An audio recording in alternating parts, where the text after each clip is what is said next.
Good morning student. मैं निकुस आप लोगों का स्वागत करती हूँ यूट्यूब चैनल एसर क्लासेस में।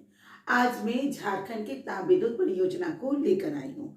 मुख्य रूप से जो झारखंड में जो विद्युत हम लोगों को मिलते हैं, प्राप्त होते हैं, वो या तो ताप विद्युत परियोजना के अंतर्गत से आती है या जल विद्युत परियोजना के अंतर्गत से।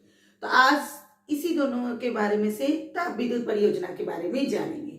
हमारे झारखंड में मुख्य रूप से ताप विद्युत परियोजना 4 है और उसमें से 3 जो है बोकारो में है।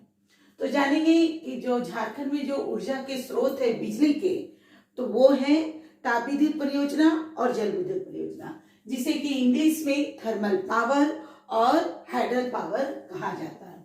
झारखंड में जो कुल क्षमता है वो है 2590 मेगावाट। यदि वो प्रति व्यक्ति इकाई पूछा जाए कि एक व्यक्ति को कितना बिजली मिलेगा, तो वो है 200 किलोवाट, यानी 1000 किलोवाट इक्वल टू 1 मेगावाट।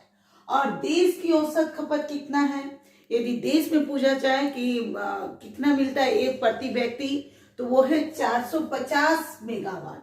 लेकिन हमारे झारखंड में प्रति व्यक्ति कितना मिलता है, तो वो है 200 मेगावाट, यानी 250 कम।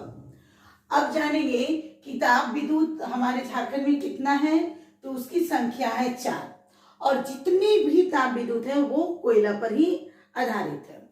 और बोकारो ताप विद्युत गृह योजना सबसे पहली है। ये प्रथम ताप विद्युत परियोजना है, यह गृह है और यह डीवीसी के द्वारा संचालित किया जाता है और इसकी स्थापना 1953 ईस्वी में हुई थी। इसकी उत्पादन क्षमता है 830 मेगावाट और इसका सहयोग किससे मिला है, संयुक्त राज्य अमेरिका और पश्चिम जर्मनी से। इसे शॉर्ट फॉर्म में कहा जाता है बीटीपीएस, यानी Bokaro thermal power station. Okay, दूसरा जानेंगे चंदपुरा ताप विद्युत गृह, ये भी बोकारो में ही है और ये भी बोकारो में ही है। बोकारो ताप विद्युत गृह यानी बोकारो में, और चंदपुरा ताप गृह तो ये भी बोकारो में है। इसकी भी जो संचालित होती है ये भी डीवीसी के द्वारा, यानी डीवीसी के द्वारा दो ताप विद्युत गृह संचालित होती है। एक बोकारो ताप विद्युत गृह और दूसरा है चंदपुरा ताप विद्युत गृह। इसकी स्थापना 1965 में हुई है। इसकी उत्पादन क्षमता है 780 मेगावाट। नेक्स्ट है पतरातू ताप विद्युत गृह और ये रामगढ़ जिला में है और इसका जो सहयोग है सोवियत संघ रूस के द्वारा है और इसकी जो स्थापना है 1973 ईस्वी में हुई है और इसकी जो उत्पादन क्षमता है ये 840 मेगावाट, यानी कि पतरातू जो है सबसे ज्यादा बिजली का उत्पादन करती है। और ये मुख्य रूप से जो इसका जो पतरातू का जो विद्युत बनता है उससे एचईसी को आपूर्ति होती है।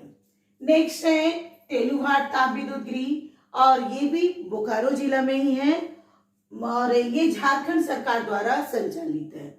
और पतरातू ताप विद्युत गृह एनटीपीसी के द्वारा संचालित है और इसकी स्थापना 1990 में है और इसकी जो उत्पादन क्षमता 420 मेगावाट है।